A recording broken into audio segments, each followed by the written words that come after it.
Hello BookTube, it's Roz and it's the 2nd of October, so I'm overdue to do my September kind of wrap-up-y video that I call sort of Delights and Discoveries, where I talk about the things that I've really enjoyed reading this month, things that have been authors that are new to me, or books that have excited me, and anything that's been a bit of a disappointment if there has been.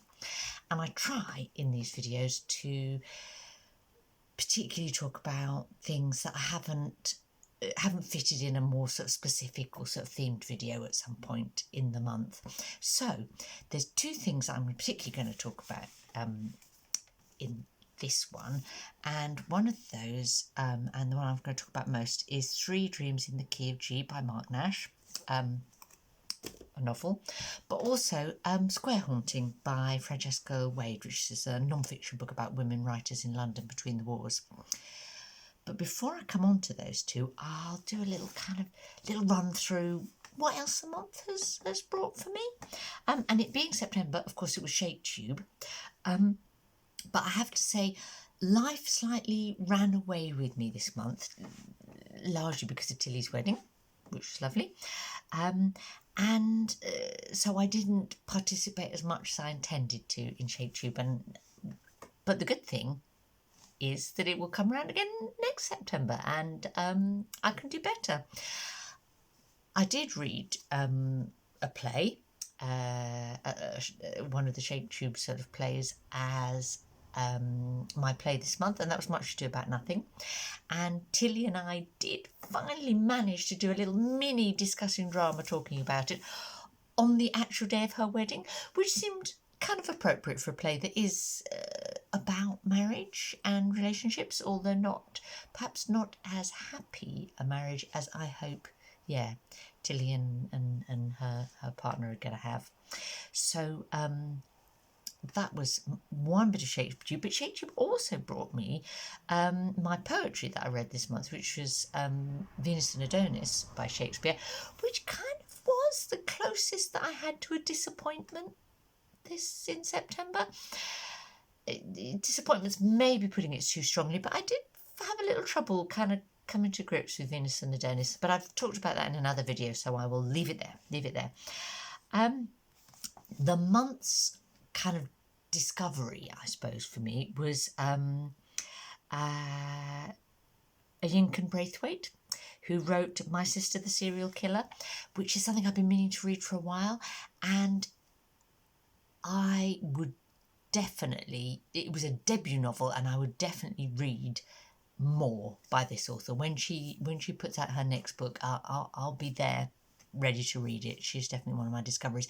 Now, she's a Nigerian writer from Nigeria, and I will be doing a Scully Dandling video about that book and a book of folk tales from Benin that I also read this month, so I won't talk any more about that. One of the delights of the month for me was finishing Ulysses, and I was so made up about that I actually made a video quite spontaneously just to enthuse about how brilliant it felt having completed that book and enjoyed it. So I can link to that below, but I won't talk about that at all now. So that was kind of the reading that I've already talked about this month. But the one thing that I most want to talk about today is 3 Dreams in the Key of G by Marc Nash. Now, this was a potentially risky read for me, and I will explain why. Because Marc is, of course, a booktuber, and a booktuber that I really enjoy, love watching his videos. He and I kind of chat in the comments, so reading a book by him, the risk was, what if I didn't like it? What if I hated it? Or worse still, what if I found it boring or not very good? Wouldn't that have been terrible? And what is the etiquette of how you kind of deal with that? it has happened to me.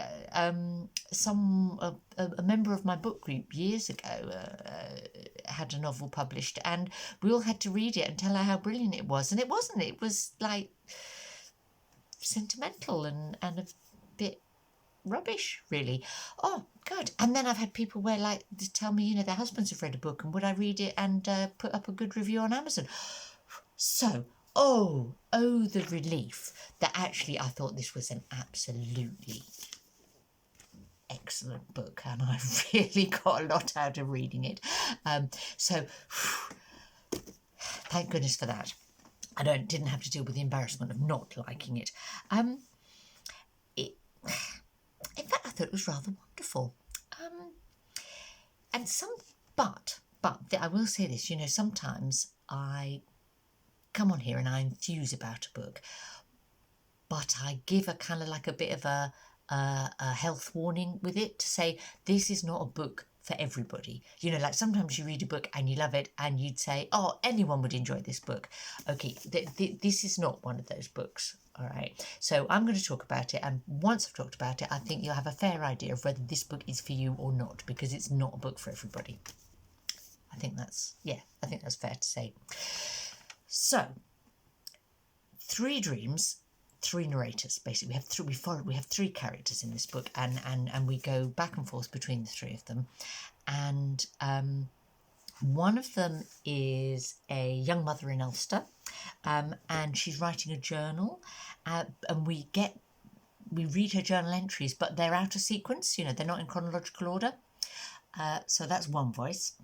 The second voice is an older woman, a woman in her 70s who hails from London but is now living in America and seems to be running some sort of refuge for women who've experienced domestic abuse. But it emerges that basically it's like a compound that's surrounded by the FBI and so on, and like they're under siege. And her bits in the book are things she's writing on the internet to speak to people whilst she and her community are surrounded. Interesting, that one. Yeah. And then the third narrator voice, well, I should say at this point, all 3 of these narrators are called Genome, but the third one is literally not gene, Jean, but genome as in the human genome, like it's like the voice of DNA speaking. So that's the most abstract of the 3 voices, shall we say. And the 3 are interconnected, but this is not, you get these books with like maybe, multiple voices, 2 or 3 voices, and then they come together in a kind of terribly neat pat way, that it turns out that it's the long lost, I don't know, illegitimate child of, then they reunite. No, it's not that kind of interconnected. It's more subtle, more tangential, but they're interconnected both in ideas, but also literally, but only just. I think the voice of the woman in America is in some ways that was the least successful for me. Not unsuccessful, as I say. I thought this book was brilliant, wonderful, but it was the one that I felt was perhaps the least fully realised. On the other hand, what that brings to the book, one of the things it brings to it is almost like thriller-like plot. It's one of those things where things are gradually revealed about her and her history and what's happening, and you start out thinking she's running this sort of like women's refuge, and then you realise that she is a lot more peculiar than that, and she has this scheme to kind of kidnap the objects that define metric measurements, and then they're replaced by kind of not literal objects. The kilogram is no longer a thing. It's like a factor of something, and so she can no longer do that. And then she's kind of trying to mess with IVF and like trying to write men out of reproduction, I suppose. Yeah, so she, bit weird. Yes, it kind of gives a sort of a narrative drive, I suppose, to the story, but less engaging perhaps than the other human character, which I'll come to.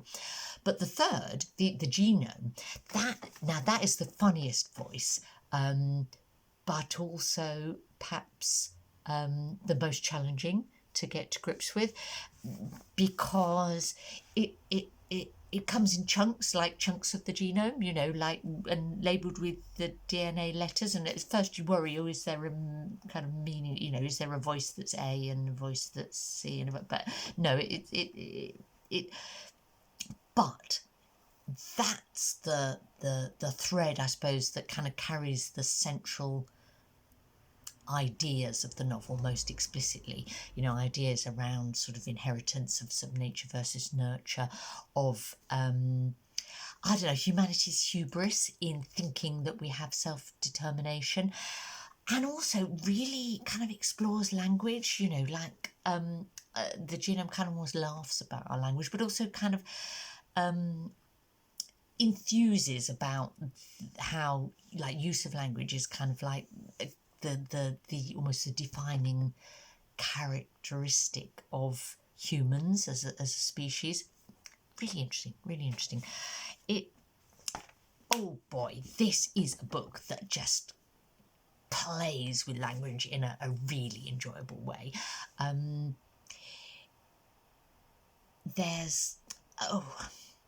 Sometimes it's beautiful, often it's playful, sometimes it's almost clever. You know, he uses synonyms and antonyms, you know, almost like puns.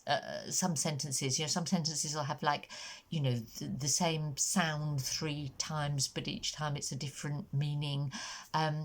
One of the places that he uses that to great effect is with the American story, where you kind of are left with a did she, didn't she, about whether she murdered her husband, her violent and abusive husband, by using the double meanings of words in quite an explicit way. Now, when I talk about it like that, that maybe sounds, I don't know, like a book that might be, you know, I don't know, disappearing up its own whatever, you know, a bit overly clever and but actually, and I was kind of worried that might be that kind of book. I thought, oh, well, this will be intellectually stimulating, but I'm not going to love this book. Actually, I have to say, this is a very lovable book in a way that quite surprised me, I think. And the reason for that is the third character, the young mother in Ulster, lives in Omagh, and yeah, that's the heart of the book, the bit that you could kind of connect with in a more human way. In fact, I have to say that I think it is one of the most beautiful and insightful portrayals of parenthood that I've come across in a novel. Yeah, how to explain that? She's writing, she's using her journal, a journal, to try and hold on to some sort of sense of self, to some sort of self, worth and yeah, a kind of, through marriage, through pregnancy, through having, like, looking after 2 small children. Her journal is where she tries to retain the her that is not wife and mother and carer, and is Jean herself, and that's quite touching. There are some really, like, funny set pieces, like observational comedy almost, like the etiquette of party bags. Honestly, I wanted to, like, you know, type that out and send it to all the parents that I know, because it, you know, it's just like spot on and really funny. But more seriously, it's very gentle and thoughtful about how we love our children, but sometimes we're quite bored by the process of looking after them. That endlessly having to repeat things, having to spend hours, I don't know, the hours I spent building, Lego castles or whatever, yes, there's something about the banality of dirty nappies and teaching someone to talk and teaching them to read.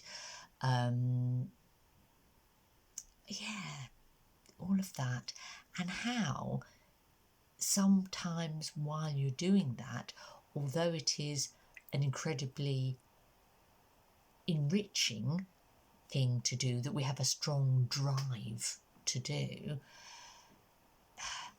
we can kind of really lose some of our identity at that point when we're really focused on small children. So that was quite special, I think. And as I say, unexpected in a book by a man, if I'm honest. And I have to ask Marc about whether he was a primary carer for his own children when they were little, because I'm not sure how many men could write that with that insight into parenthood in the early days. So, as you can see, a book that I really enjoyed, and that is a relief as well. The other book that I want to talk about a bit more briefly, so as to not let this video be too long, is my non-fiction choice for the month, which was Square Haunting by Francesca Wade. And as I say, this is a book about women writers in the between the wars, so like early 20th century. And she had this inspired idea of a way to write a kind of group biography. I think group biographies are quite kind of fashionable at the moment, aren't they? Not that I've read a lot of them, but I think they're a thing. But I think she realised that, like, a couple of writers that she was quite interested in had at one point lived in Mecklenburgh Square in Bloomsbury in London. And having realised that, then she identified others, and she homed in on 5 women who all lived in this square at different times, not at the same time, although 2 of them happened to live in the same house, kind of almost like following on from each other, and uses that to as a device to hang her book on. And this was absolutely my favourite sort of non-fiction, I suppose, because it's really, really readable. She's really enthusiastic about her topic. She writes lovely prose, lovely, well-rounded sentences, well thought, well structured. She's done her research really in detail without it kind of weighing too heavily when you read it. And I learnt new things from it, which is just, that's what you want from a book, a non-fiction book, isn't it? That you actually learn something that you didn't already know. The writers that she picks, couple are quite well known. So one's Virginia Woolf, and you'd think that we've all heard everything there's ever to be said. And actually, she brought me new thoughts about Woolf, which was lovely. Another that's quite well known is Dorothy Sayers, one of the sort of UK's queens of crime of the early 20th century.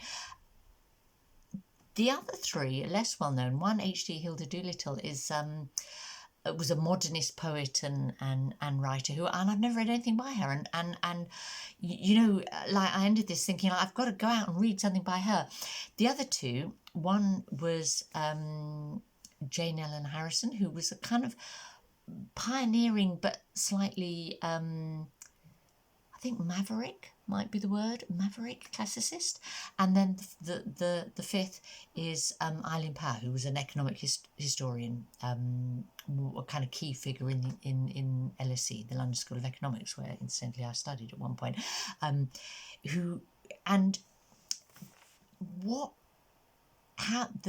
way she connects these women, I suppose, other than the sort of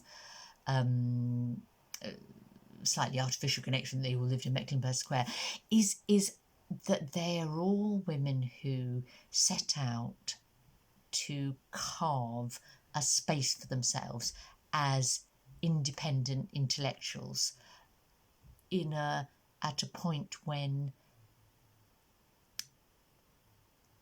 sort of upper class and middle class women were expected to put their mental and emotional energy into marriage and parenthood, and when you couldn't even kind of get a degree from Oxford or Cambridge, even if you went there,